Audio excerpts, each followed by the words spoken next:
Okay, so I just discovered something. We have to come out of the live for a second. You know why? Because we have to be in portrait mode. It won't show up right on Instagram. Like, look at your Instagram right now. Wait, we're a little bit delayed, so it's still doing the countdown on IG Live. But watch how it shows up.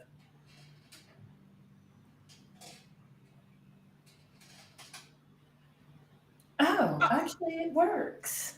I always feel like. Never mind then.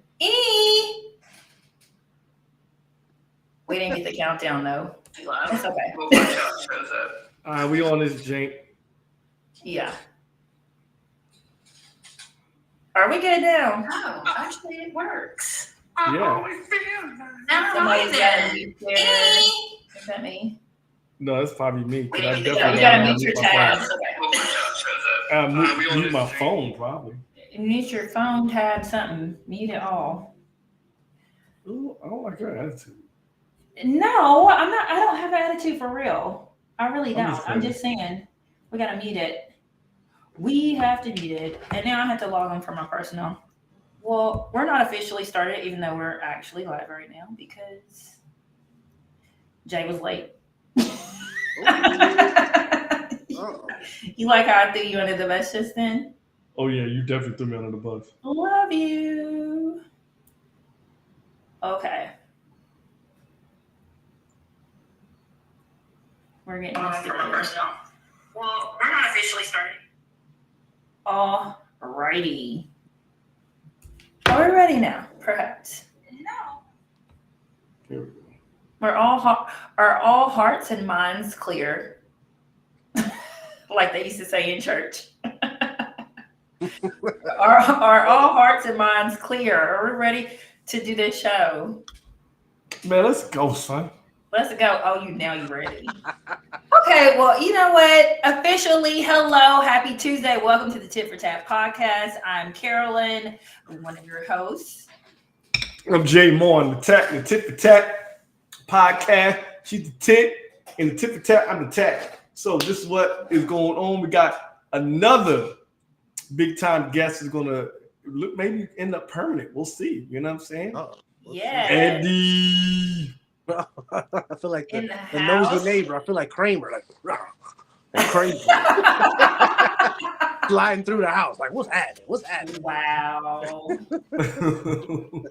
Well, we apologize for the delay. We're having some technical difficulties, so please bear with us as we are continuing to explore and learn this new platform. But we are so excited for you guys to be joining us tonight.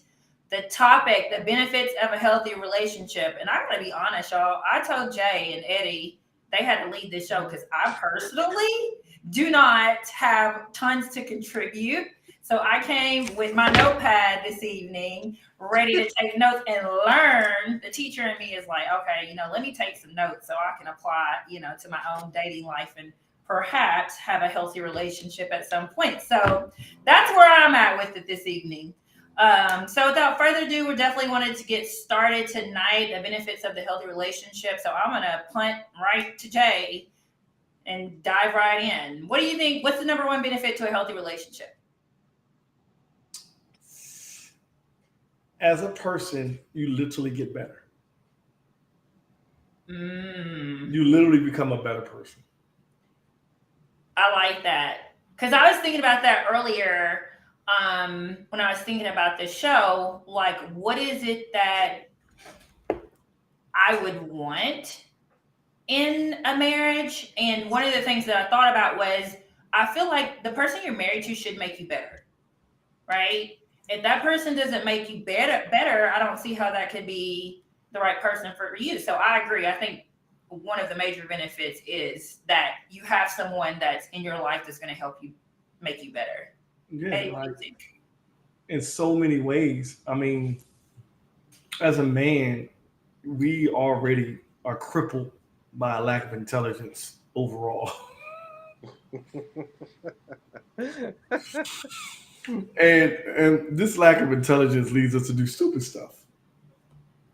And when we have a good woman by our side, in a healthy relationship, or if you're gay or whatever, I don't know. Let's just say partner, to be politically correct. If you have a great partner by your side, it balances out a lot of stuff. It balances out a lot of things. Uh, I give you an example. I'm very stubborn and OCD, and my line of thinking can be very linear. Where, in order for me to achieve something, I'm very organized, and I know how I'm going to get there, and I have a path. And very rarely can you steer me off that path because I have a goal. A good partner, at least for me, allows me to see other ways to get to that destination, but allow me to maintain my focus. Right. So I may think A, B, C, D, and E is the best route to get to G, but she may be like, try X, try R, try M. You'll get to the same destination, right? And you may even do it faster, cheaper, better, whatever. I didn't think about that route, only because I focused on so much on creating the initial route in the first place. But a good, solid partner may be like, look at it this way. We want you to, that person may still, will always want you to get to your goal, but will help you get there maybe a little bit more efficiently, maybe a little bit more a little cheaper, maybe faster. But they're going to help you do things or enhance the way you do things so that both of you win together. I like that. Eddie, you're currently married and have been married for how many years now? 13 years. 13 years. Right. We actually really do need to celebrate that because marriages are not lasting that long. 3 kids, man. 3 kids. And 13 and 3, baby. Listen. 13 and 3 with a COVID baby at 2 years old killing me every day, bro. Still a COVID baby. I love it. Little girl, right? Yeah, my first girl. Only girl. Ooh. Get the guns, son. Bust your guns, son. He's no joke. Bust your guns up. Not get the gun. Guns, son. Wow. No, don't get the gun. If you raise her right, you don't have to worry about her entertaining the nonsense. I truly believe. It ain't her you got to worry about. You see this little Nicholas outside? Yeah, they probably doing the same thing you was doing at that age. No. These dudes, these little niggas on demon time. Oh, trust me, I know. I work with teenagers every single day. Trust me, I have like a very close-up experience with the movements, and these little dudes scary. Demon time. It's scary. But Eddie, yes, you married for 13 years, 3 children. So obviously there are some benefits to being married and in a healthy relationship because you are still married. So can you speak a little bit about that from a married man's perspective? Some of the things how your life was elevated or how you benefited once you did decide to make the decision to get married, and also kind of like what you were able to do as far as elevating your partner. Y'all gotta forgive me, man, because I'm gonna sound like a fortune cookie. We like fortune cookies. I'm gonna sound so corny, but forgive me. But all I can tell you is my truth. And honestly, the greatest benefit of being married for me was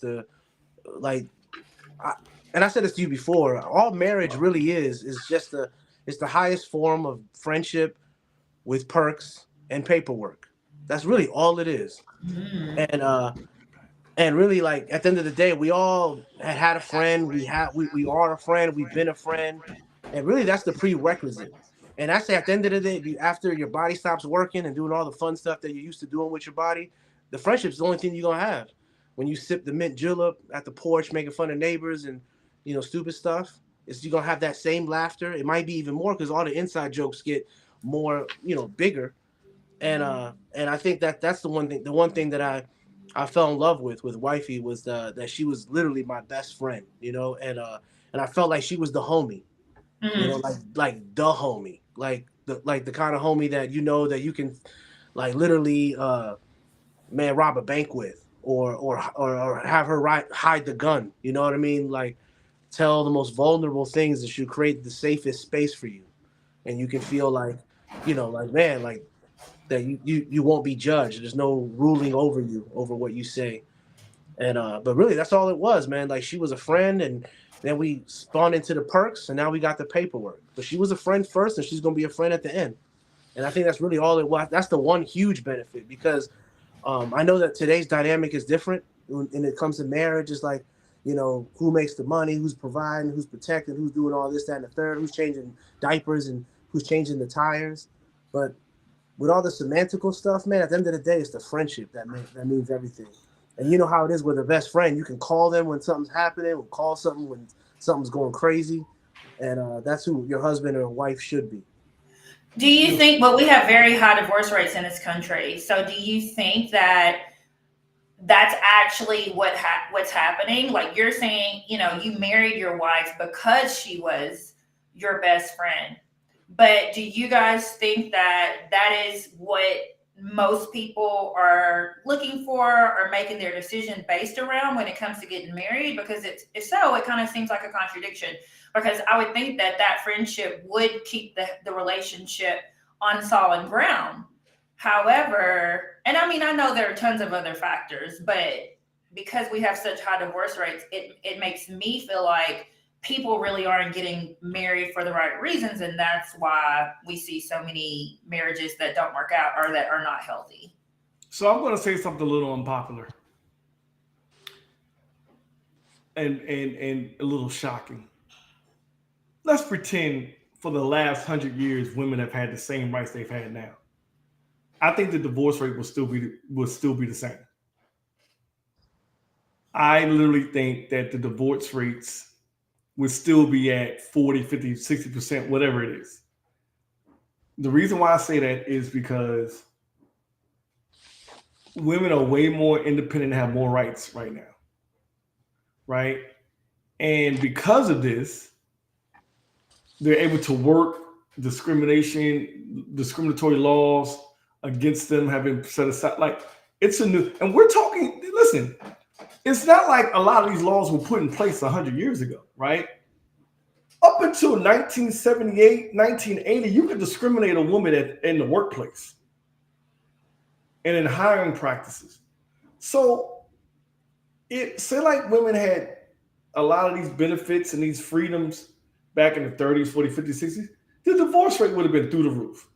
Because men ain't done nothing. Men have not done anything differently than they have in the last 100 years. Men still cheat. They cheated back then, and they cheat now. The only difference is that women back then couldn't go anywhere. You got 3 kids. Where are you going? You can't get your own house. You can't get your own bank account. Can't get your own job. How you gonna feed these kids? You're pretty much a slave to your husband. So the unpopular truth, for real, I think the divorce rate would still be just as high back then if women had more freedoms. I think that's a valid point, actually. Absolutely. That's funny you say that, man. Like, I kind of was in an argument at our barbecue over the summer, because one of my wife's uncles was saying how he had been married like going on 40 years. And to your point, I couldn't help myself. I had a little drink in me, but I had to say, like, well, at the time, I think I was only 10 years in. I said, well, my little 10 years is bigger than your 40, because do you really know if wifey really want to stay around? Because my wife makes money. My wife is professional. She could leave me right now and be good. To your point, she could take the kids and buy another house. Like, she good money. And I think there's something sexier to that, in the sense of knowing that she with me because she actually likes me and loves that me. That part. Because to your point, if it was because the money and I'm providing and she can't get a driver's license or a bank account, I don't know if I could trust somebody if I had leverage over them. I'd be like, man, really? You got a whole hostage. Yeah, it's almost like, what's that gangster question? Do you rather be loved or feared? It's like, that part. I don't want to be the husband that's like more afraid, more feared than loved. I know my wifey will be all right. Mm-hmm. But I think at the same time, to your point, I think the problem is that, marriage, it should be like a come up, it should be a come up partnership. Like you said earlier, Carolyn, like, you should make each other better. But now it's turned into more business in terms of someone's trying to get over culture in the marriage, you know, Mhm. and you always feel that, you know, sometimes. And I think now that women have more independence, but then we all come from broken homes and we're kind of the residue and the byproduct of these broken homes. We learn bad habits from our dad or mom, and we come into these marriages trying to leverage and play. It's like we playing poker with each other. We don't want to show each other's hands. We playing games. We got little sleeky links. And I think I have friends that have I've been the third time marriages with some of my friends and family members, bro. Like, it's crazy. And I ask myself all the time, like, yo, why would, and this is a fortune cookie thing I'm about to say. I don't even think marriage makes sense if you don't believe in God, because of the fact that God has to hold you accountable. You can't trust a girl to be faithful to you. You can't trust a man to be faithful to you. But if they both fear the same thing, like if I fear God the same way you fear God, whew, I'm gonna be good. Or Because fear there'll be something, moments, man. or fear something bigger than yourself. Exactly. You got to be fear something, Right. because I can't I mean- trust you, bro. Like, you know, like I can't trust you to be like all the way for 100 forever. Basically accountability, Accountable? right? Who Accountable. you accountable to? Yeah, I gotta know you. We feeding off the same source. And other than that, man, I mean, that's what I really trust more than anything with my wife. My wife be going on. She got single friends that are going through divorces, and they be out here moving crazy. And some of my friends and family members like, yo, you let her go out? I was like, yeah, she can do her. Like, let her do her. You're not her keeper. Exactly. She's a But some grown-up. people be talking to me like that. Like, even her cousins tries to embarrass her sometimes and be like, you letting her go out like that, wearing that? I'm like, man, she can do whatever she wants. That's Grown woman. Go ahead and get into woman. that same thing, like with that Keke Palmer situation. Go ahead and get caught up in that sort of thing. Man, you have a wife. You don't own. This ain't slavery. You don't own that woman. You know what I'm saying? Like, I don't be understanding. There's a comment. I think the divorce rate is high in this country because people give up too fast. I think that's another big reason why. But when it comes to a healthy relationship, right?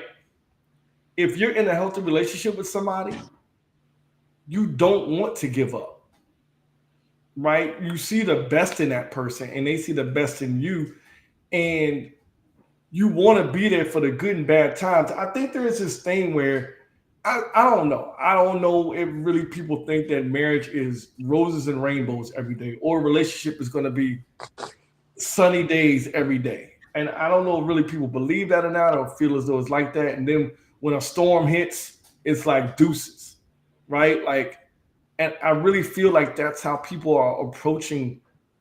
That's one of the reasons why relationships fail, much less marriages. Because when you hit a rough patch, man, fuck that bitch, man. She bothered.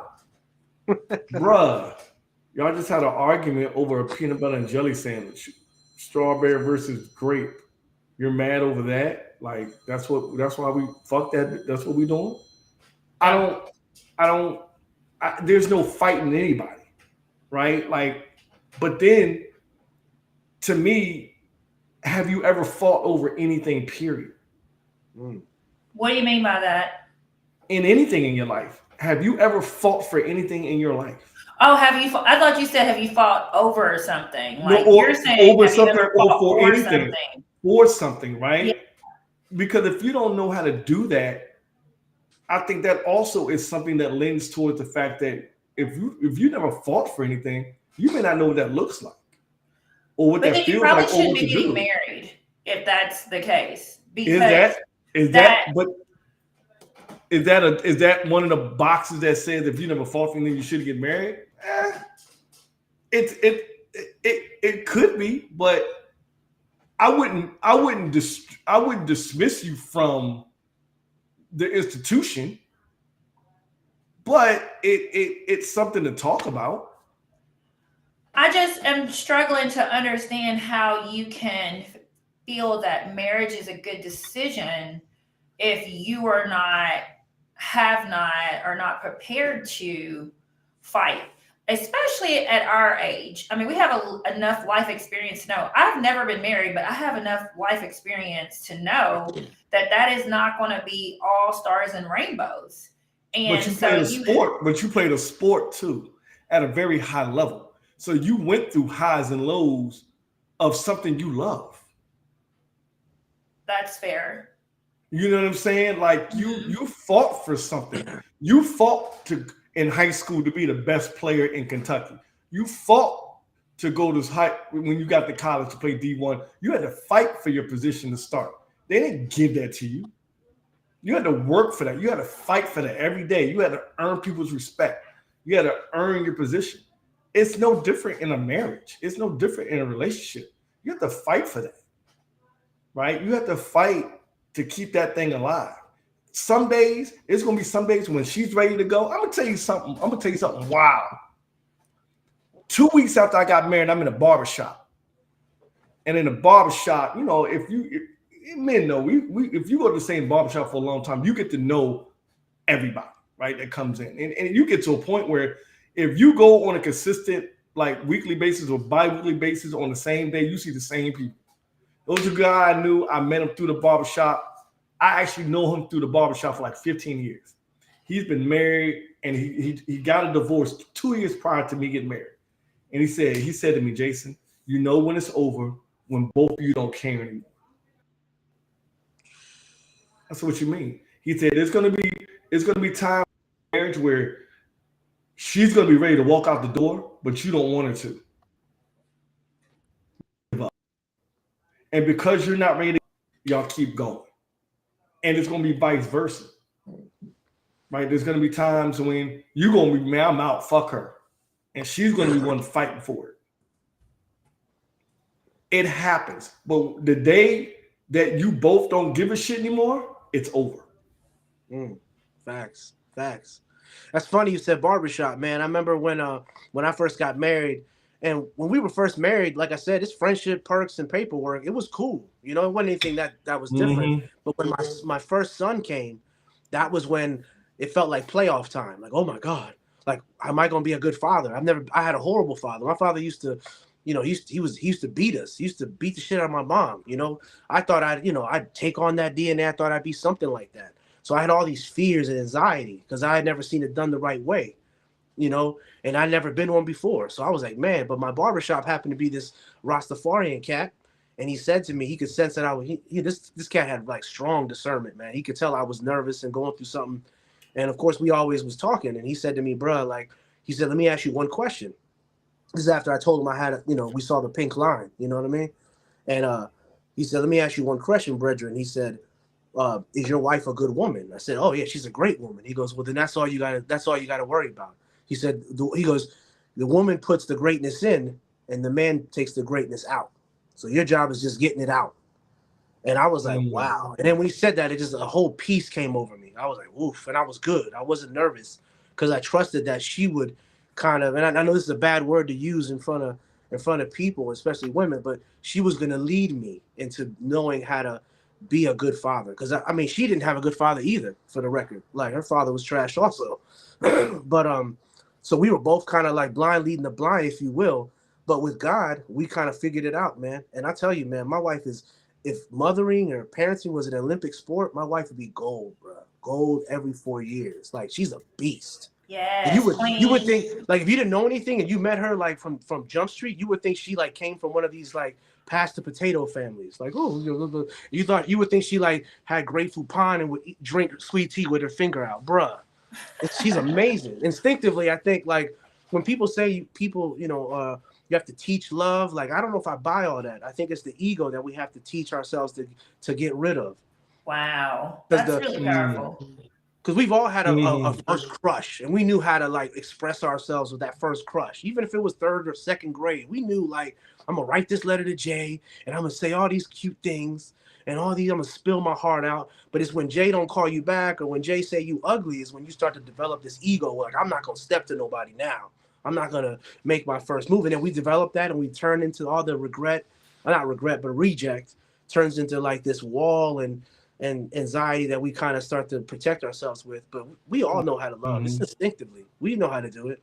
But I think the huge nuance for us, though, back to what you said about benefit of marriage for me or for us too, bro, I'm gonna speak for us, is that there's the nuances that I believe being Black is a group project.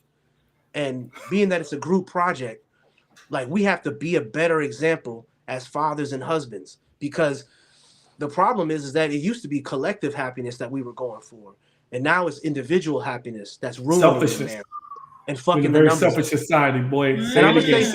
something. Say it loud for the selfish Negroes in the back. I'm gonna say something quasi disrespectful, but I feel like even in the movement with Martin, if Coretta would have came out and said how she felt about him having a side chick, that would have fucked the whole movement up. We would have never been where we were today.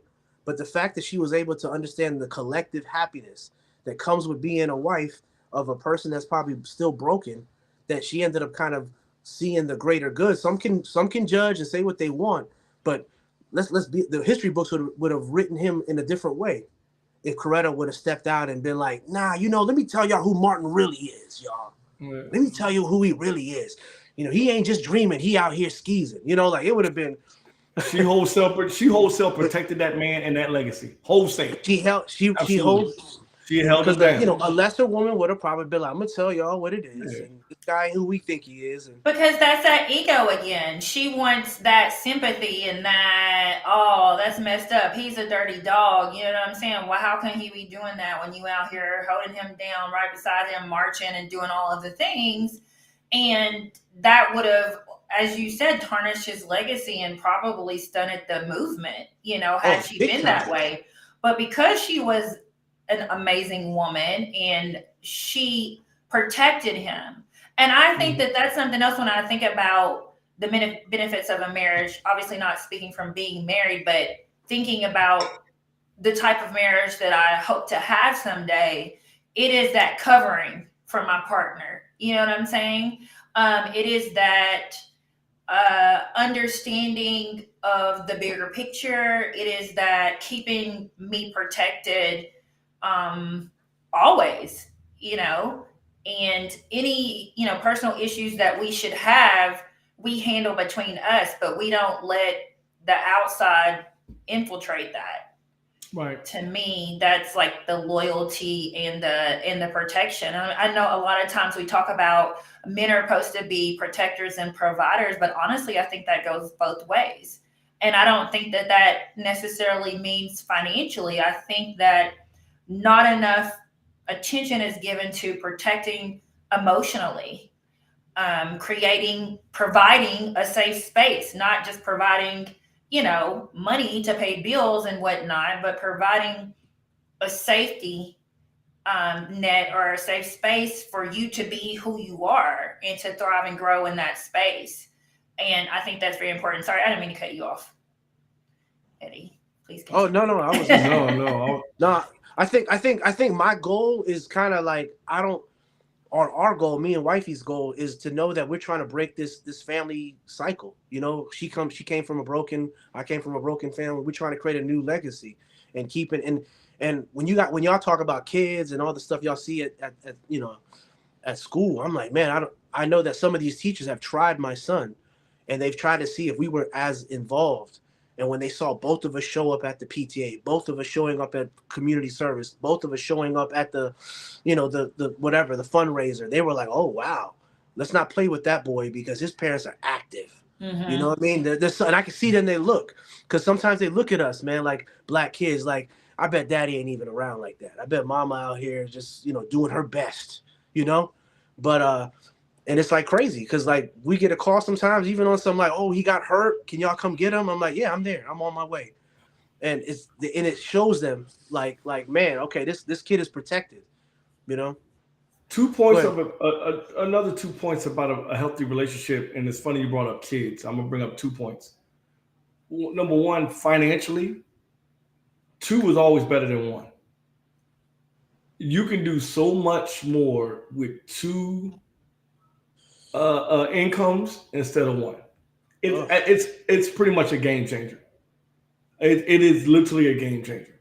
And the interesting part about that is being able to say, hey, let's look at our bills. Let's look at what we want to do. And being financially fiscal and having a real financial partner and understanding how y'all want to do things is a real thing. You have to be very deliberate about that. But if you come up with a solid plan that you can both agree on, the sky's the limit, right? Like it financially, you could.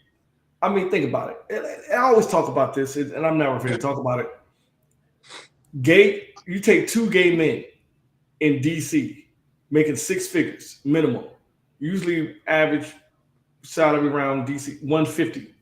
You take 2 gay men with no kids, $300,000, no disposable income, nothing but disposable income because they don't have kids. Look, have you ever seen 2 broke gay men together? I've been to DuPont Circle. It's amazing. They live in their best life, dog. Like they live in their best life. Like that money is crazy, right? 2 incomes is always better than 1, especially don't let one partner be financially savvy, like on account level or CPA level. Like just it's a wrap. Then y'all up here eating peanut butter and jelly sandwiches while you packing away $1 million a year, right? You know what I mean? Like that's crazy. And the other thing I was going to talk about is, interesting enough, the kids who come from a household that's in a healthy relationship where the mother's happy and the fathers are happy tend to be well-adjusted, very accomplished kids as they grow up. And it's pretty amazing. There was some article or news brief I saw the other day where it said the mother's happiness can be directly reflected in the kids. Yeah, facts. How happy she is going to be how happy the kids are, how well adjusted the kids are. Yeah. So when we talk about healthy relationship, it is uber important to maintain some sort of happiness or some sort of congenial household where there's good harmony for the kids. Because if the kids can see or feel the happiness and the loving coming from the parents, they're going to feel that same thing and grow up to be great, loving people themselves. Not that you can't but it looks like studies are showing that. But yeah, those are my 2 big points: money and kids. What do you say to Lotus Chick put a very interesting comment in the chat, Jay? When girls and boys are only shown positive points of marriage, they are left with unrealistic expectations for their relationships. I think that has contributed to our generation being jaded. Yeah, I think it's crazy if you've never seen your parents fight. That's a whole lie. I feel like that would be unrealistic also. Very much so. It's very unrealistic. It is unrealistic to believe that 2 people can't have conflict and resolve it.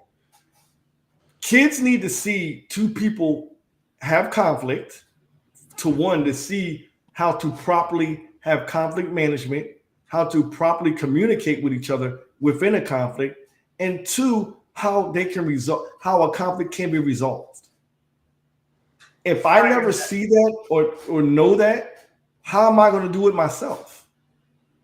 I have terrible conflict. I've only gotten better with conflict in the last 10 years. I have terrible conflict resolution. Why? So I got to say something real quick, and this is go ahead. So my wife could agree with you, Jay. Like I would personally think, I don't think she has great conflict skills. She sometimes she can go from zero to ghetto real quick, and there've been moments that we've had an argument, full blown like arguments in front of the kids, and I've seen my kids' faces, the trauma, like, because sometimes it'll get stupid over peanut butter and jelly sandwiches, and I'm trying to, and so my goal for me is to like not put them through that trauma, because they don't see behind closed doors that we're talking about other stuff, and sometimes it gets real super personal. But I see the trauma in their fights because they hear like her raising her voice, moving her hands, sometimes like getting a little like, amped. And when your kids when your kids see their mama, to your point about the mama being the temperature of the house, when they see the temperatures up, they're like, oh my God, what's going on? I always kind of have to tone myself down to be like, let me not react to that, because she just said something that I would probably react to in a way that's just going to amp this up and get crazy. And the kids, all they're going to see is a food fight. And they're probably not going to see the fight later that's going to resolve it, And to me, I don't know if I had a cousin say the same thing to me. I don't know I don't know if it's that healthy. I think the fact for me is that we teach our kids conflict resolution within whenever they fight each other, like the brothers and brothers when they like beefing or when they're beefing with friends and cousins. I say, all right, well, let's sit down and talk about this. This is how you need to look at things, and let's do inventory, and then let's mediate, and that's how you kind of resolve that. But when they see the two most important people in their lives kind of getting emotionally, it could be the Cowboys and the Commanders. It's like, you don't understand. All they see is the hand moving and the talking. And sometimes my wife will let a couple words fly, and they get like, whoa. And the kids will sometimes scatter, bro. They're like, they don't want to see the drama because we're raising like these little, we're raising these little white boys. They like it's funny. Like when you, I don't know your history, but when you grow up with a single mom, you're actually raising her too. The dynamic. I remember like my wife and I and all my friends that are from single parents, we knew our mom's payroll. We knew when they were getting paid. Oh. Like our kids have no idea when I'm getting paid or when their moms are getting paid. Yeah. They don't know. I knew when both my parents were getting paid. Yeah, it was like, oh, Dad, it's the 15th. Hey. What's up with that starter jacket? When you get that month, you know what I mean? Like, what's up with that Daryl Green? Like I never. But like I knew when my mom was getting paid, and I knew like, oh, I needed to help out. I tried to get a job. My kids don't even know how much anything is. They just like, oh, let's get that. Cause y'all rich. Well, we ain't rich. I mean, we just not poor. We're not rich. Definitely not rich. But we not, we not out here like, oh, hey, y'all, let's sit down. So the lights might cut off this week. Like, nah, none of that talk. You know what I mean? Well, that's a blessing.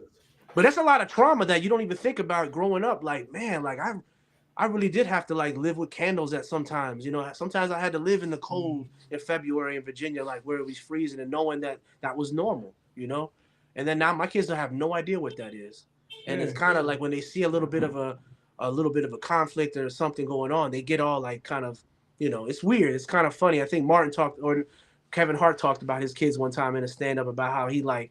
The kids overheard him telling his friend about, yeah, you remember Jay Moore? Yo, he got popped the other man, really? And then they walked in on that conversation being like, oh, Dad, what happened? Like, those are kind of my kids, bro. Those are my kids. Yeah. It's important.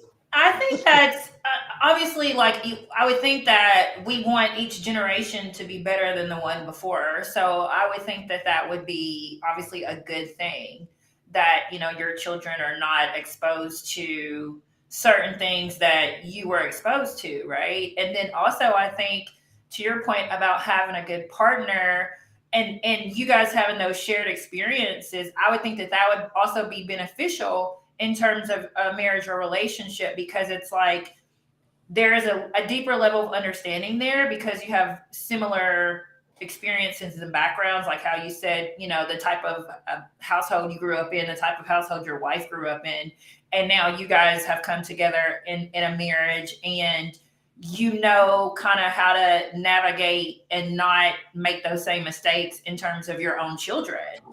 And there's a difference there. Like, of course, all parents are going to argue, but it's not going to be the same type of situation that it was, when you guys were growing up in your households as it is now with your children. I want to go back to one of the benefits of marriage that you guys said. Y'all know I have to play devil's advocate, so I wrote it down. Okay. Come on, devil. Come on, devil. It says that if a marriage is supposed to make you better, right? Mm-hmm. And you are like, as a man, when you decide to ask a woman to marry you, you are thinking that this is a woman that's going to make you better. Do you guys agree with that? Absolutely.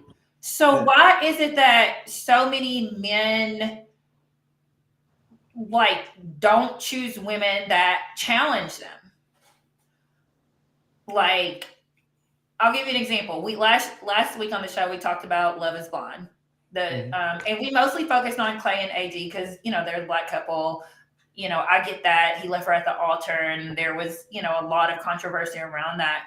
But if you really watch the show, something that I picked up on from other cast members were that the very strong-willed women who challenged, they weren't chosen initially.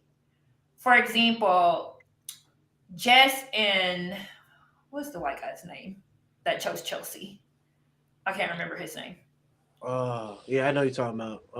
The blonde, the dude Yeah, with the blonde hair. the blonde white guy. He had a choice between Chelsea, who we see was very, you Jeremy. know, His name was Jeremy.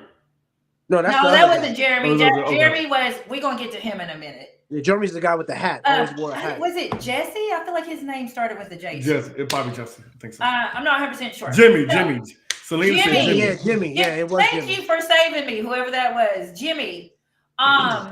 So yeah, Jimmy. He had a choice between Jess, who was she was young. I mean, she had a child, and I don't know if that maybe made her a little bit more mature, than the typical however old she is, but she can't be more than she's a 10-year-old, so she can't be extremely more than 27, 28, maybe something like that. But she was very matter of fact. She knew what she wanted, and she challenged and gave pushback with Jimmy. Whereas Chelsea, you see throughout the show, is very clingy, very, needy. Not as much she didn't show it as much in the pods as she did once they got together. And she, one night he went out for an hour with his friends. She had a meltdown. She was just always having meltdowns. It really bothered me. I was like, why are you so needy, ma'am? You know what I'm saying? She needed constant affirmation. She got mad when he didn't kiss her all day. And I'm like, what are you talking about? It just bothered me. But you could tell that she was not as confident or as strong as Jess. But yet he picked her. And of course they didn't end up working out, which anyone can see that coming from a mile away, because she was just too, he kind of liked to do his own thing a little bit. And what he really wanted deep down was to be pushed and was to be challenged. But you know what he told Jess? You scare me. Literally said those words verbatim. You scare me. Even though what he really needs and what would really make him better is a woman who's not constantly needing him to reaffirm, who's a woman that's pushing him to be better, pushing him outside of his comfort zone, pushing him to put on his big boy pants like Jess was. It depends on the man. And I'll expand. Mm-hmm. Expound. What's interesting? Every man should go through a marriage boot camp or actually be married for a year or two, maybe 3, right? Here's why. Marriage brings out who the fuck you really are. Woo. That's why I tell people, when people talk about old marriage is just a piece of paper, you've never been married. You've never been married. You have no idea. It's way more than a piece of paper. Marriage brings out who you really are. If you don't know who you are, get married. Year 2 in, 3 years. Oh, you're gonna discover who you are inside and out. That sounds like horrible advice. I'm not advising it to find out who you are, but I'm just saying that's what marriage does. Okay. It brings out who you really are inside and out. In what way? How so? In every way. Emotional, spiritually, physically, in every facet of life. How you think, how you feel, how you look at things, because you can't run from it. You can't run from yourself. Is it because there's someone there holding you accountable? There's somebody there that you pledged under God that you were going to be there no matter what. Mm-hmm. And what ends up happening is that because if you're really about this thing, this relationship, you have to stand there and you got to stand in it and you got to figure it out every day. There's no days off in a marriage. There's no days off. You don't get paid. Nobody's going to thank you. You know what I'm saying? It's a thankless job. It's a job. It's every day. From morning to night. When you go to sleep, you wake up. You're married, bro. I get that. I really do. No. But I need to stress that. I need to stress it brings out who you are. In that spirit, the reason why we shy away from being challenged is because we don't know who we are. When a man knows who he is, he knows what type of woman he's going to be able to have around. Yeah. When he's comfortable with who he is, being challenged, I know I need that. If I don't get challenged, I'm a doggy. I mean, need doesn't somebody to everyone challenge need myself. that? Because how, if you don't have someone challenging you, how do you grow? I think about my relationship with my students. I challenge them But so that's much if all the you're time. but that's if you're interested in growing. Growth may not be something you're interested in. Mm-hmm. Okay, I guess that's just hard for me to understand that concept that there will actually be people who are not interested in growing themselves. But I guess you're right in that capacity that maybe there are some people who like that. And then to me, so then that's like a safety net. We got some comments. I want to give some attention to. Yeah. So yeah. Selena says you shouldn't get married until you know who you are. Miss, how do you say that? Miss Lakehag? Am I saying that right? Yeah. Forgive me if I mess that up. Your spouse becomes your mirror. Any negative trait will be on display. Ooh, Facts. I like that. Facts. A That's lot big of facts. people don't have the patience to wait, though, because they're trying to check off boxes. Big facts. Ooh. Big facts. Ooh. Most people won't truly know who they are until they get married. And you can grow on your own if you have the patience and desire. 100%. I don't think that you have to get married to know who you really are. No. I'm not saying that you can't find out or discover who you are Mhm. on your own. I'm not saying that. What I'm saying is, in a marriage, you don't have a choice. Like you don't have a choice. Like you're gonna wake up one day and be like somebody said, your mate is gonna be a reflection of who you are. Mm-hmm. Like the things that happen in marriage, you're gonna find out real quick who you are. Mm. And it's just a fact. Like I don't. That's why I love it when somebody says, "Oh, it's just paper." I know they've never been married. Mm. I know it. I don't even have to ask. Or it And could be I from don't- someone who understands who they are, and they may just they don't have to worry about that aspect of it in terms of being exposed. It's not just about that. If you just say, period, that marriage is a piece of paper, then you've never been married, whether you know yourself or not. Mm-hmm. Because the institution itself is what it is. Like it's its own entity. It's an institution. Once you enter it, there's a whole lot of things that I just can't explain to you because it's all day long. Right? Oh, go ahead. I'm sorry. You know, like Eddie's currently married, right? If I had to ask you and talk to you about 5 interactions about you had with your wife today, right? They could be 5 different things that fall into 5 different emotional spectrums. Yeah. In one day. Like in one day. Imagine going from a happy conversation to a negative to a wow to, oh, I'm proud of you to I hate your guts. Oh, you get on my nerves in like one day. That sounds scary. Yeah. That's marriage. Yeah. Oh, ooh. I will say this though.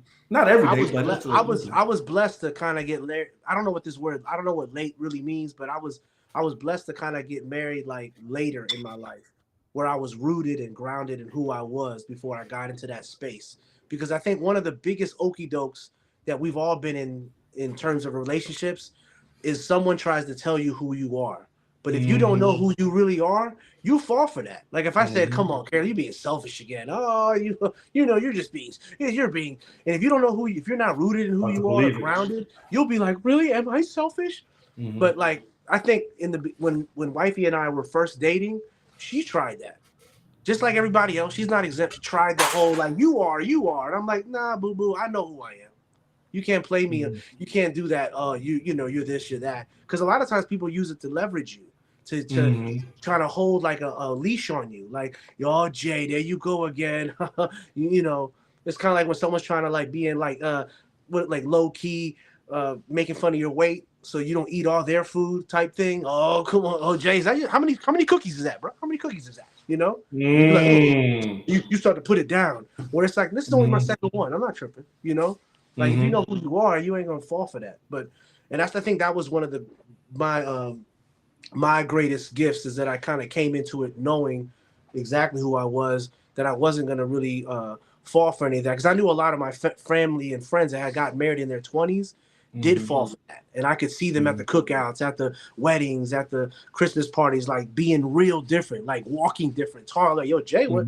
So you're not wearing hoodies no more, huh? What happened? You know? Oh, you stopped wearing red, huh? So now it's green.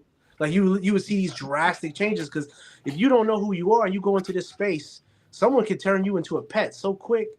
You know, all of a sudden, like you'd be like, you're not even a partner. You become a pet. Like, you know. Andy, you just hit it right on the head. You want to know another big benefit of a healthy relationship? Freedom.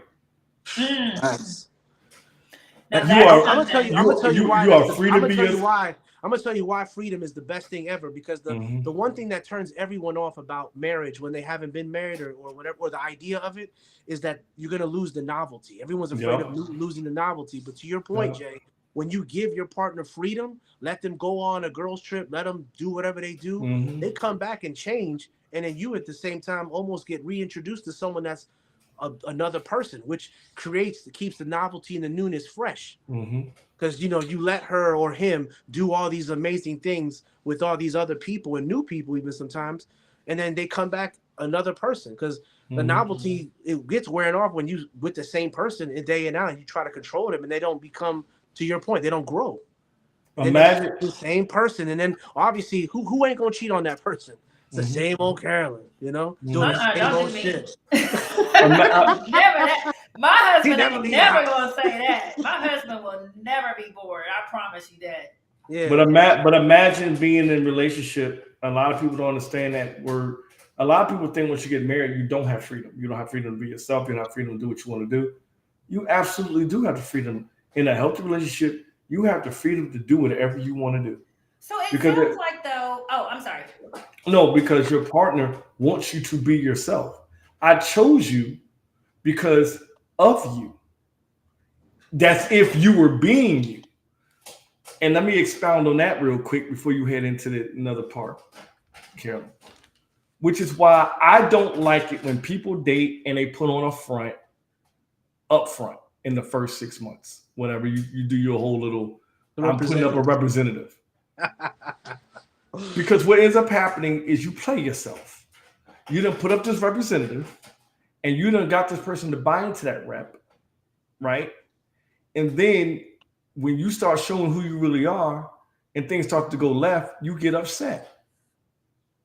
If you are yourself from day one, meaning you're vulnerable, you can be your true self, that person gets to find out who you are up front. And if they can deal with it, we all in. If they can't, you know what I'm saying, holler at your boy. Ain't no thing. I'm going to be me. And in that spirit, you now never have to fake the funk about who you are, and you have the freedom to be who you are because you were accepted from day one of who you are. And so now you met me as a stripper. You can't change me. I am who I am. I strip. I like to dance. What if you don't like it? Why'd you get with me? Don't get with me to change me. And I didn't front when I met you. I was upfront about who I am and what I am. I don't know what to tell you. But love me for me up front. And in return, I'm going to be me from the jump. So there's no discrepancy in that. So as we date and we get together and we're in this relationship, we're building, and we decide to go down the aisle, there's no change. You're marrying in the person that you met from day one, and you're allowing that person to be them so they can grow, so you can grow. And I'm free. You don't feel like you're being weighed down by anything because your partner is lifting you up. You're standing on there and they're standing on you. Yeah. So listen, that freedom thing, when you're in a healthy relationship, you never feel like you're bogged down or you can't be yourself. You are free. Yeah. And that is so awesome. It's such a great thing. The thing that I think that happens, though, and I've seen it happen with friends and family and people that are close to me, is that, and this is an evil that most of us need to check, is that sometimes when you see somebody grow a little too fast, a little too big, it sometimes will trigger an insecurity in you. It's like what you said about Chris Rock. You know, like you always quote Chris. I love Chris. He's a philosopher. But about some people don't want to play tambourine. Some people don't want to. Some people hate it. Because you came and you made the band together. You were a singer and I was the guitarist. But now what do you mean? You play the guitar and singer now? And I just play the tambourine. And what I'm saying is that it gets competitive, and I see people get killed in the competitiveness of the marriage. And matter of fact, I saw this commercial the other day that reminded me of that.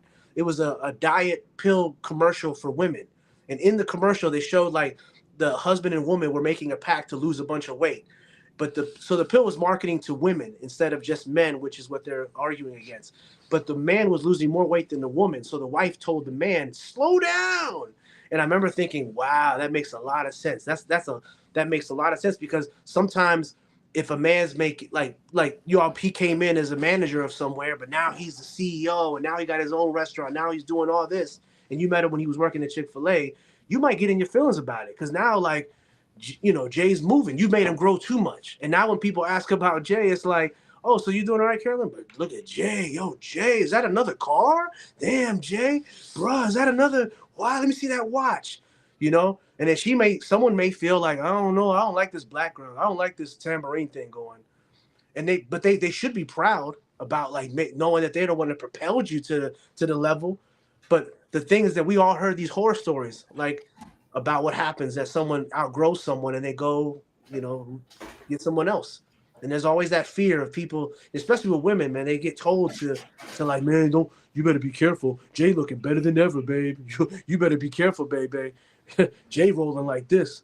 He ain't that same Jay no more. What you gonna do when all these girls and entourage and sometimes girls play girls against each other, man. It's bad. I see it all the time. I'd be like, yo, why is that? I don't really know about that. I don't necessarily agree with that. You don't hang out with every woman on planet Earth. We do. We understand it. Y'all, you don't get to hang out with every woman on planet Earth. I bet y'all know more women than you do. You probably do. That's not a good thing. Anyway, I got two things I want to comment on. You know more guys than me. No. Anyway, I maybe do. I don't know. Anyway, back to this comment. Freedom to be you. I think that goes back to, you guys you talked a lot about freedom in your relationship, and I agree 100%. I think that's important. That's something that is like a non-negotiable for me in my relationship. But I think, Jay, to your point, is you don't have to hide who you really are when you're dating or in your marriage, if you are confident in that before you even get to that step. Like, I think that you have to be. How many people? I don't think that a ton of people are. Okay. I agree 100%. I don't think that that's a very common thing. And I can say that because I've been on this journey from being someone like that to being someone who continues to every day grow more and more in their confidence of completely comfortable with who they are, like completely. And it's like, this is me. Either you rocking with it or you not. Because either way, like, I have people who love me. I love my life. I have amazing things going for myself. And so I am not concerned about what other people think. It took me a long time to get to that point. So that's the first thing I wanted to point out, that so many people are still struggling with being comfortable with who they are. And then they bring that in, that kind of facade, into the relationship, and then wonder when they get exposed why the relationship fails. That's why, because you're not bringing your authentic self into the relationship in the first place. So if you're not comfortable with who you truly are, then I don't think, and this is just my opinion, we're not experts, but I don't think that you should be in a relationship, and certainly not in a marriage, because it's not going to be authentic from the jump, and eventually I feel like it will end. Something's going to cause it to go left, and then the marriage or the relationship is going to end. So that's one thing that I wanted to say. And then I want to put a question to you guys and everybody that's tuning in live right now. I would like to hear a response, so put it in the chat. Do you think that a healthy relationship or marriage requires two healthy people in order to be successful? If I'm healthy and confident in who I am, and you're healthy and confident in who you are, then is that put us in the best position to be successful? Or could you be still growing in your journey of being the best version of yourself? Or, well, you're never the best version of yourself. You always could be better, but healthy. And then, but me as a person who is healthy and you as a person who's continuing to grow and learn, can that make for a healthy relationship? Andy, go ahead. Man, I really don't know. I mean, I like to say you have to know who you are. You know, I think you got to be a chair, and you want to marry. You want to stand on your own before you can be with someone that can stand on their own. Because when y'all set this table, you don't. I mean, I know the tradition, Old Testament, was where the girl's supposed to sit on your lap, but after a while, it's like, man, it's uncomfortable. I mean, I know you're closer to me now, and you're dependent on me, but I want you to have a chair yourself. Have a spot at this table. You don't got to sit on my lap. And I've seen that work for people. You know, it works. I don't know how it does, but I want a wife that that I can. I don't know, man. I guess my fantasy is the Bonnie and Clyde thing, man. I want a wife shooting shotgun. I want to be able to in the car if I want her picking people off. I want that kind of woman that can carry me out. You know, if I got shot, I don't want a girl. I look at marriage like the horror movie. I don't want the girl that's tripping over everything. I want her running with me. You know, I don't want to be having to carry you. I know that's Old Testament. Oh, come on, Carolyn, he coming. Nah, man. I want her either, you know, trying to swing on him. I wanted all that, man. I need all that action. And I grew up wrong. I grew up with a single mom who was a superwoman. So don't listen to me. You know, my mom, nobody opened doors for my mom. My mom kicked down doors. My mom did everything. So I had a whole wrong, I guess wrong is maybe a wrong word, but I had a wrong perception of women because my mom was strong. My mom came to this country illegally, didn't even know English with a elementary education and got it popping. So I didn't grow up around something like, you know, damsel in distress, soft ass woman. I didn't grow up around that. So don't listen to me because my mom she was a beast. So I saw that in my wife right away. I was like, my wife is a beast. I like that. I like a woman that can hold her own. And sometimes if I'm down, she'll hold me up because, you know, life is seasonal. You know this, life be lifing. And sometimes like a basketball game, oops, Carolyn's out. Jay, you got to step up, you know? Uh-oh, I better work on them threes. Well, yeah, go ahead and work on them threes, bro. Get your drill up, you know? And that's how you win. You can't count on LeBron to do it all. No, that's crazy. That's why he knew after a while, I gotta get another two and come in there and hold me up when I'm down. He knew right away, just like marriage. I got to come in there with somebody that's going to throw up these numbers too because I can't do that all the time. It's a lot of games. It's forever, ever. So I can't be worried about a woman that can't keep up when the storm is coming, man. You got to come with me, you know? And it's a hard, you know, like I said, don't listen to me. I grew up with a strong woman with a cape on. Don't listen to me. No, I think that's... Go ahead. No, you.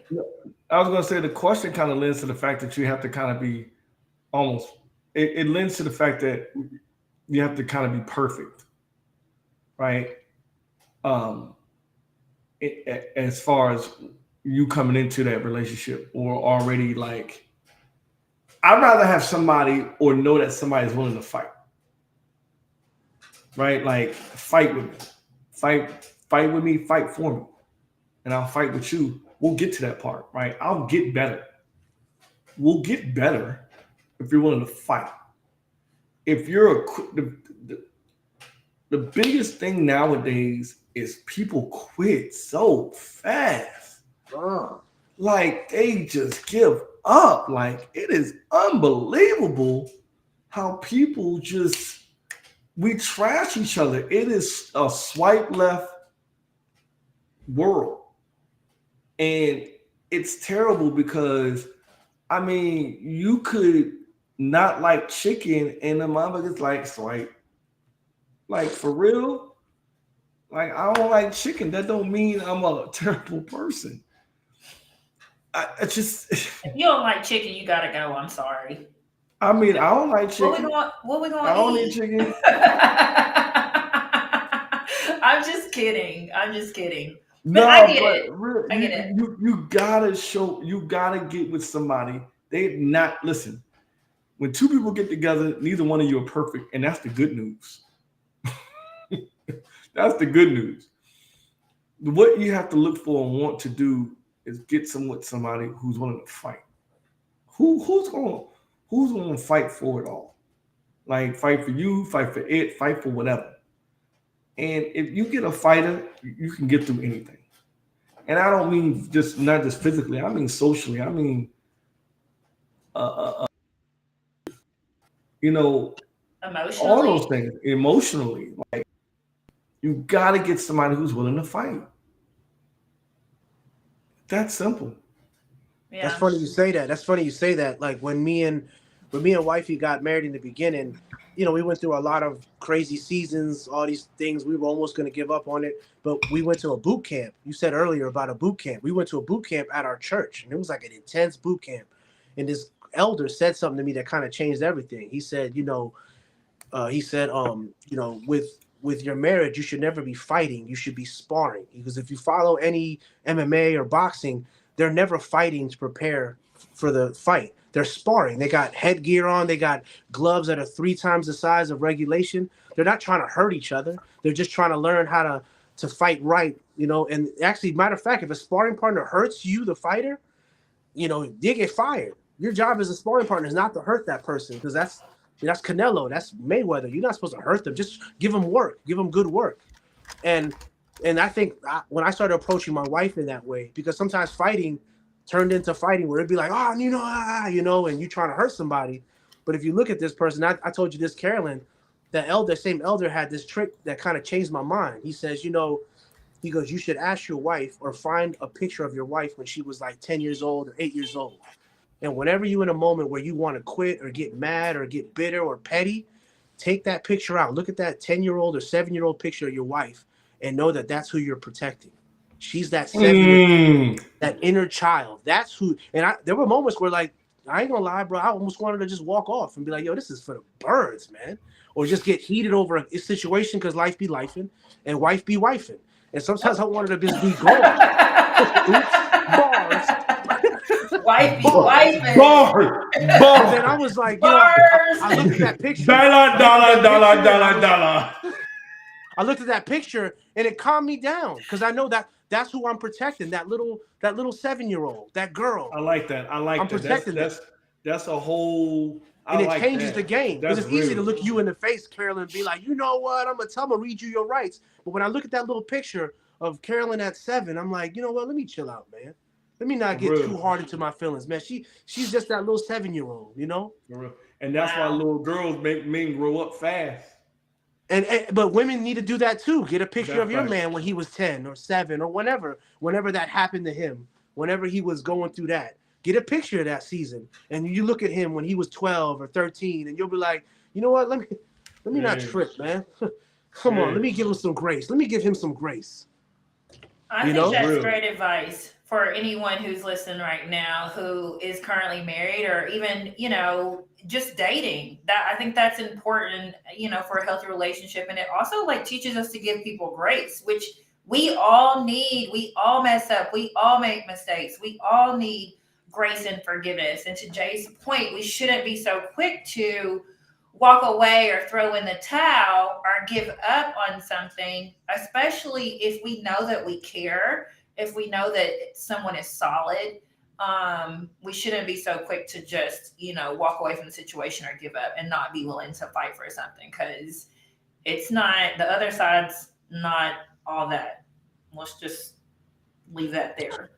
I had a question. And again, I am trying to learn, because I do hope to be married at some point, and I obviously want my marriage to last. I want it to be healthy. And so I'm looking forward to these things. So I appreciate you guys sharing this good advice. What is one of the most underrated? We talked about several benefits of marriage. What's one that's a benefit that we haven't talked about, that we don't speak on a whole lot? Oh, Jay's excited. What you got? It's the clip that I sent and the clip that I posted. We go through life and we fight. And we just think about what you go through day to day to make yourself better. What you do at work, what you do for your kids, what you do for your mother, what you do for your friends, all those things, right? And you come home and you sit down and you look in the mirror and you feel like you're the only person in the world that knows what you're doing. Right? And it could be a lonely place, right? It could be a place where you like, does anybody see me? Mm. And then imagine being in a relationship or being with somebody who sees that, who sees who you are and what you do every day. And it's like, you know what, baby, I'm proud of you. Today you did awesome. You know, you did this, that great today. And imagine having that life partner always being your permanent cheerleader and cheering you on and doing all it and looking at you and saying, I see you. I see you. I know what you did. I nobody else saw it, but I saw it. And having that person, knowing that they're in your life, being able to say, you did it right. You know what? I saw you. You can rest easy or feel okay knowing that, you know what, I was seen. Because we all want to be seen. Whether it's just for the day or a lifetime or next month or for 30 days, we want to be seen. We want to feel like somebody gives a shit. And that's what being in a relationship, a healthy relationship, a marriage, that's the thing that people don't really talk about or really kind of put on wax. You got somebody who sees you. There's one thing I always remember playing ball. It could be the loudest gym ever. You know who I always heard? My mother. Oof. If there was one person I knew who was always going to be in that gym cheering me on, win or lose, good or bad, my Dukes. I could hear her. That's my cheerleader. And so when I think about what I go through every day and what I want to come home to, I want a cheerleader. I want my mother. I want somebody who sees and hears and is rooting me on. And she knows everything that I go through every day. Best part. I like that. Eddie, what do you have anything to add to that? I can't follow that, but my thing, honestly, I think one thing that I never realized how much I needed in my marriage or friendship, relationship, marriage, is laughter. Like my wife she be lunching, like my wife be lunch, like she's the homie, like funny, not no like belly. You feel like you did an ab workout. Like she does like stupid impressions, and you know when you have a good friendship with somebody, especially your wife. You have so many inside jokes that all you got to say is another line on top of another line that y'all just be lunching. Like, and I feel like I had previous relationships where to have a great time like that, I'd had to go to another country or stamp a passport, which is cool. I love that too. But ain't nothing more beautiful than when you can travel within and without somebody just through laughter and conversation. And me and my wife could do that in the kitchen. I feel like we in Japan in the living room and France in the kitchen because she's so much fun, like fun. Like not like cute, not fun for a girl. Because I know some girls are like, oh honey, but like she'd be lunching. Like she'll have y'all like on the floor. She's funny, and she don't even try to be. It's not like she'd be out here trying to be a joker, but like she's hilarious. She's super smart, you know. But I guess that comes with being an intelligent person. You're funny. Yeah, because you're witty. Yeah, but then at the same time, when you have that friendship where you guys can kind of nurture that inner child in each other, you can be super silly. Because I almost want to take back what I just said. Y'all would probably meet my wife and think she was not funny because she's kind of real stoic and kind of super comes off corporate. Like some people always say she has like a bitch face. What is it? She got an RBF. The RBF. Like hey, don't get it twisted. Carolyn got one too. When she I ain't laughing, not have an RBF. It's hilarious though, because when people meet my wife for the first time, they always come up to me, pull me to the side, and go, "Yo, does she like me? Yo, did I say something wrong? You know?" And I'm like, "Nah, she's just watching me. That's just her. She's just." But like when you get to know her, she is funny, bro. Like she's hilarious, and I get to enjoy that every day. Like I laugh hard every day. Every day I'm laughing hard. I love that. That is so amazing. Inspirational. Like that is something that I completely look forward to. And when I think about some of the healthiest, most like inspirational relationships that I am witness to my sister and her fiance, my sister and her husband, and one of my coworkers and his wife. And Who's Jamal? what did you say? Yes. Jamal. Oh, I love hanging out with him and his wife because you can tell they're best friend. Like that is, to me, that's what I want. That's my my sister and her dog. husband is the That's same my way. dog Like right there. they just laugh and laugh and laugh and laugh all the time, and it's just hilarious. And it makes me love being around them, and I never feel like a third wheel. It just feels like three friends hanging out, like if it was just three of my girlfriends, because you know we can have that witcher, we can have that banter, we can have those silly jokes and talk about each other and rag on each other, and it's all love and it's all fun. Talk about other people, Lord forgive us, but it's fun, and it's like you said, like to me, like that is something that I know I have to have in my marriage. Is like I have to be able to have fun with my partner, and when I think about the when I've dated in the past, I really got deeply emotionally connected to men that we just sit around and laughed all the time. Like we might sit around, have some drinks in the house, laugh about things, like talk about things, like, and just have that like super like friendship interaction. And it's, it just seems like, it's been ages and ages when you're doing that because you're just having a good time. And I noticed that, like, when I hang around my friends who are married and the couples who are married who have healthy relationships, nobody is like checking their phone and like posting pictures. Like, I just realized more and more lately, I post less and less because I am so caught up in having a good time with who I'm hanging out with that I'm not thinking, oh, let me post this and and do it for the gram or whatever. Like I can always tell who's in a relationship. I can always tell who's in a good relationship. Mm-hmm. All of a sudden, social media becomes lame. Like they don't post like that anymore, and there's nothing wrong with that. Like I appreciate that, and I would probably be the same way because it's just enjoying life, enjoying those moments, enjoying that time with that person, that you love so much. And I think that that's extremely important. So when you talk about your wife like that, it really makes me feel super happy inside because it's like, oh, I want that someday. And there's hope for you. There's hope. I know. Oh, I know. 100%. Like God's still working on me. And when I'm ready, when my husband's ready, God will send him to me. So I'm not tripping about it at all. But I do look forward to it. Carolyn, you have to leave the house too. I said that, and lately, you're not going to be at your front door. God don't like the post office. You don't deal with USPS. They don't got them on Amazon.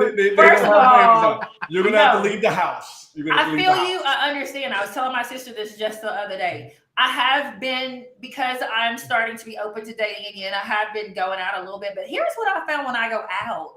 I spend too much money, y'all. I can't be going out. No. You're not for spending my too much husband to money. buy me, and I'm spending money. You're not spending too much money. It's that a damn a small bag of chips is $15. That's all that is. It ain't your fault. No. Oh my goodness. No, it's them $35 Ubers to get somewhere. Listen, let me tell you something. Listen, happy hours are your friend. Don't act like you. Let me tell you something. Don't act like you a baller. Can I tell you something?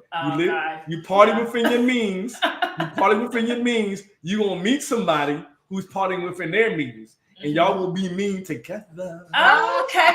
I love this dating advice. Yes, thank you. I appreciate it. I receive all this dating advice. Okay. I'm going to go to what's a good happy hour to go to? Listen, I got a whole list of restaurants that I keep. I have a listing of happy hour restaurants. Lord, I'll send them to you. I believe it. What? Email it to me. Email it to me so I can go and make myself outside. Tell you something. It's a contact sport. You can't sit in the house and meet somebody. I know. God don't like Amazon. Okay, he don't like the post office. My husband could be dropping off some packages. Lord knows, a lot of them coming over here. Hey, it's a lot of dudes. There's a lot of men that work for FedEx and UPS. They got good benefits. They got great benefits. Because wait a minute, aren't they getting $20 an hour now? Yeah, man. Something buku. I'm not mad at that. Oh my gosh. As long as they're godly men and they are attractive. Well, I'll say this real quick. This is kind of on the same subject. Mhm. My older sister, like, she just got remarried and she found somebody on one of them sites. I don't know which one. I want to say Bumble. I think, is that the one that's like where the woman has The to woman make. picks, yeah. Okay, Mhm. so that's the one. She came up with a strategy, and she calls it like the football strategy. So like she got tired of all the people that she went on dinner with and found out from the bread that it was whack. She started like asking guys to FaceTime if the conversation was cool, and if they couldn't commit to a FaceTime, she knew that they were trash or they were green lighting or whatever. But if they could commit to a FaceTime and things went well on the FaceTime, she would say the next move should be a cup of coffee. And then from coffee, if it was good, dinner. And then like I think that, and then she eventually met her husband. My sister's like 56. Wow. But she's beautiful though. Yeah. But like, you know, at the end of the day, like that's what she started doing on Bumble. And I met her husband like 2 Thanksgivings ago. Mm-hmm. And So he's a good guy. You like him? Real good guy. Yay, I love that. My sister got married off Match.com. Oh, Matt, yeah, I'm telling you, man. I'm not going back to dating apps, but I will go to happy hours and look cute when I go out the house instead of like no makeup and sweats. So we'll see. We'll see what happens. I'm gonna keep y'all updated. We have to do a show on my dating experiences. Once I start dating, we have a breakdown of that. I can't wait I'm for sure that. if we had did it before, now y'all really would have been entertained because who child? Are you not entertained? All right, we gotta wrap it up. you definitely, y'all would have definitely been entertained. Okay, we're getting close to time, so We are at time. We're at time. All right.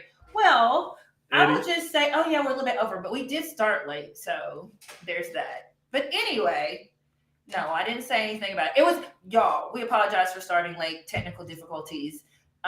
So I'll just say my little spiel and then we'll give it to Eddie and then Jay, you can wrap us up. But as always, thank you so much for coming out and joining us. We love you guys. We appreciate you. Please continue to log in Tuesday nights. Follow us on all the social media platforms. Keep sending me videos and show topic ideas. I appreciate that. You guys don't know how much easier it is for me to come up with ideas for show topics because people send me them all day and I don't really have to spend too much time thinking about that or digging for it. So certainly appreciate you guys with that. Just appreciate the love and support always. Tuesday nights, 8 p.m. And we love y'all. That's all I have to say. Eddie? Of course, it's an honor to be on here again, man. Appreciate all I appreciate the presence, man, and the privilege to be on here. I love it. Thank you. Listen, again, we all about bringing people together. We want to strengthen the marriage and the relationships within our community. We want to bring people together and have these conversations. We want to be vulnerable. We want to talk about the things that we ordinarily don't get to talk about in our regular friend circles, maybe with our parents, maybe with our kids, maybe with, our partner. These are the things that we want to bring out that we ordinarily wouldn't talk about. So in that spirit, thank you all for hanging out with us for this little bit of time on Tuesdays. Please keep coming on and hollering at us on Tuesday nights at 8 p.m. If not, you can always catch us on pretty much every little social media: Facebook, IG, YouTube, TikTok, Snapchat. I got Black Planet. Not Black Planet. MySpace. You can find us anywhere. I was on that joint too. El Jefe in the building, baby. I don't even know what that is. Friendster. Friendster, all that. AOL, fine. You can find us anywhere. Wow. No, but for real, we love y'all. Keep coming back to Tit for Tat, where we always bring the spice, but we always keep it nice. Love y'all. Holla. Good night. We appreciate